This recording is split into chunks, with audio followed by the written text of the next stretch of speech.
여러분 안녕하십니까? 한동훈이 끝없이 추락하고 있습니다. 좋은 인재가 될 수도 있었는데 정말 안타까운 일입니다. 큰 손실이죠.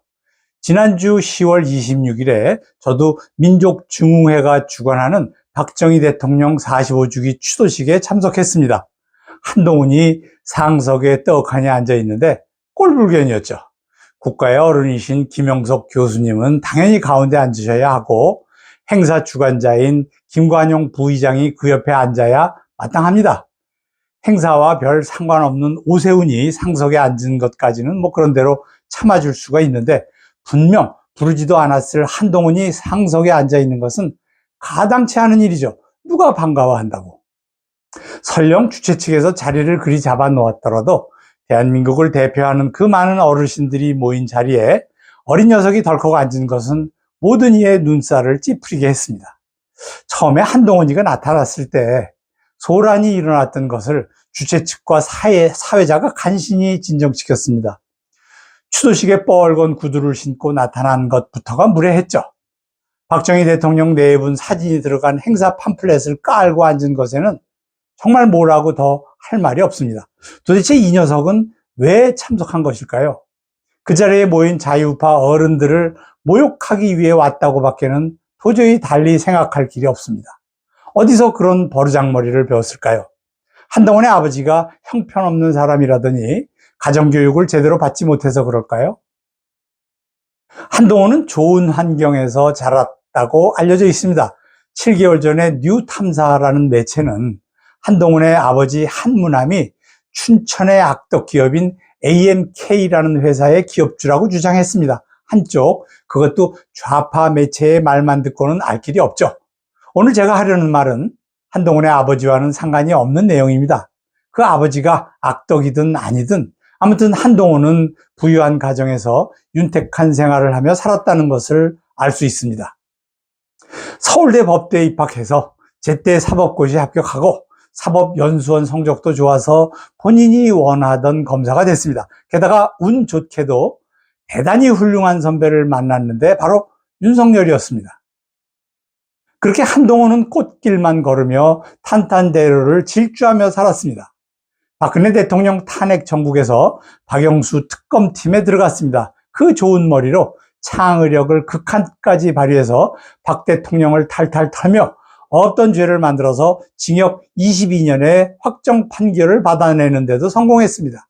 더 큰 대박은 특검 수사의 주역이 한동훈이었다는 사실이 요즘에서야 널리 알려졌다는 것입니다.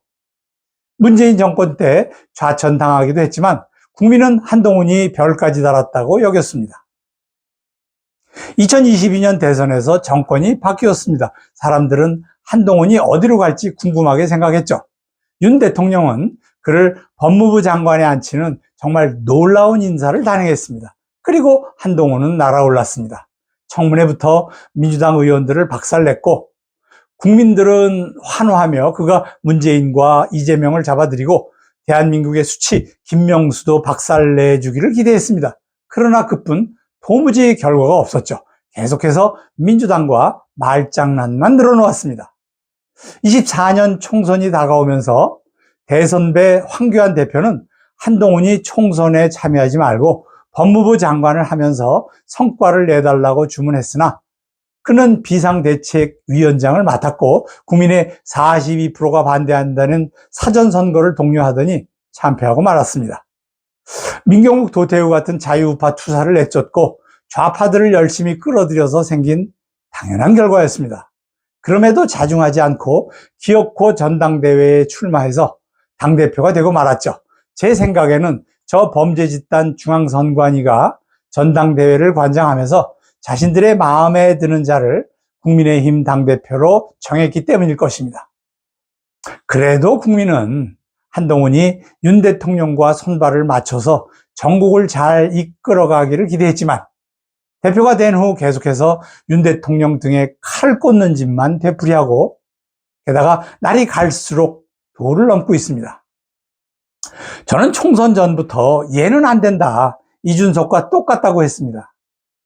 관종이라고 말하거나 박철원과 비교하는 사람도 있으나 그보다는 김무성, 유승민, 이준석이라는 배신의 계보를 잇고 있죠. 도대체 어디서 뭘 배웠는지 하는 짓마다 말썽을 일으키고 있습니다. 왜 그럴까요? 저는 한동훈이 교만해서 그렇다고 생각합니다.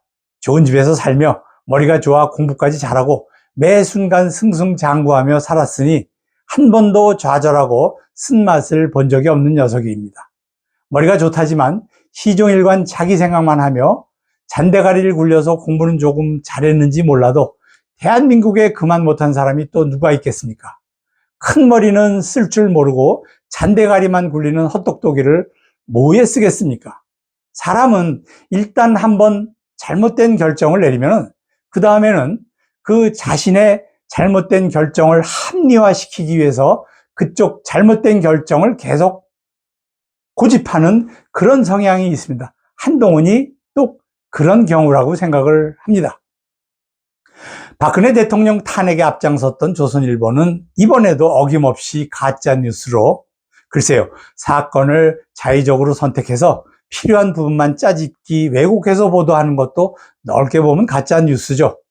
그렇게 죽은 줄만 알았던 김종인이까지 끌어들여 한동훈을 적극적으로 띄우며 윤석열 대통령 탄핵을 암시하는 기사를 계속해서 싣고 있습니다.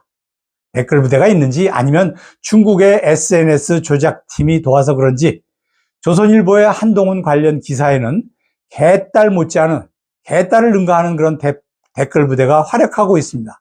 조선일보와 한동훈의 댓글 부대를 제외하면 자유우파 모두가 한동훈의 진절머리를 내고 유튜버들도 매일 한동훈을 비판하고 있습니다. 무엇보다도 대통령을 공격하며 여당을 난장판으로 만들고 있으니 누가 좋다고 하겠습니까?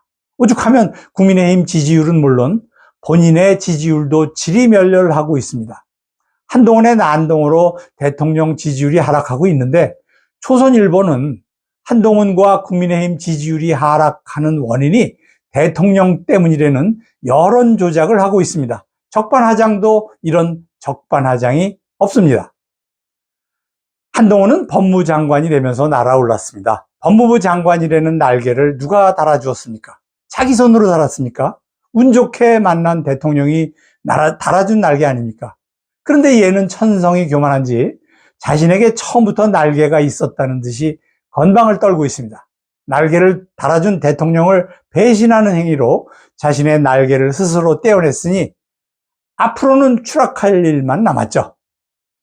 황교안 대표 말대로 정치에 뛰어들 게 아니고 법무부 장관을 좀 더 했으면 좋았을 것을, 그랬으면 좋은 인재가 될 수 있었을지도 모릅니다. 아깝죠. 너무 일찍 정치에 뛰어들어 본인은 물론 자유우파와 더불어서 대한민국을 추락시키고 있으니 이 노릇을 어떻게 하면 좋을까요?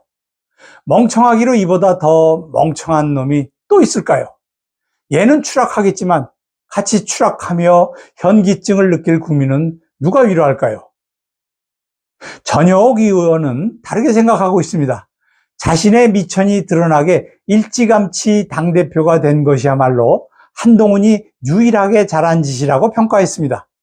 대선이 다가와서 뭔가 해보기에 이미 늦었을 때 뒤늦게 한동훈이 등장해서 지금과 같은 난동을 부린다면 큰일 날 뻔했다는 말이죠.